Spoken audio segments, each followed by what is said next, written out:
Daisy viewers, the Colonel speaking to you live from the Grange for British Imperial YouTube Broadcasting. Today we've got British Drama League records and records of American speech, JG495, German-American speech to a university, and Italian-American, a father pleads for his son, spoken by Arthur Klein. Here we go. Right. These few words of gratitude from a German-American are very difficult to make.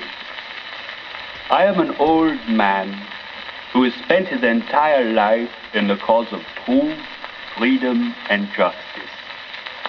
I was born in München, educated at the University of Freiburg im Breisgau, and lived for over 63 years in every part of Germany, writing my books, which are known, and I say this with modesty, in most parts of the civilized world. I joined the staff of this great university in the sorry days of 1937, when I could no longer bear the hopelessly corrupt, pathologically ruthless regime under the control of the Nationalsozialistische Partei. The immeasurable lawlessness of this collection of criminals, these loud-mouthed liars, these Ribbentrops, Streichers, Himmlers, Goebbels, Goering, and Hitler himself was no longer humanly possible to accept. During the years I have been here, I have done my best not only to inculcate grammatical rules and conjugations of ich bin, du bist, ist, and so weiter, but also to teach the value to be found in the poems of freedom of Schiller, the plays of Lessing and Goethe, the music of Bach and Beethoven, and the paintings of an artist like Dürer.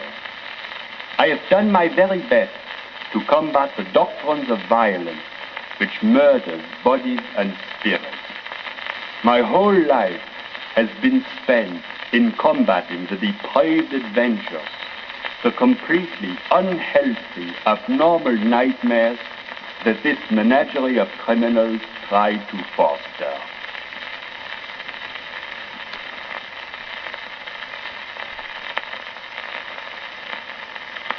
You ask me, Judge, if I got something to say before you send my boy to jail. What do you want me to tell you? Grazie.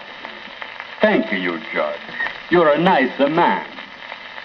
Well, I no can say anything because you make a bigger mistake, Judge.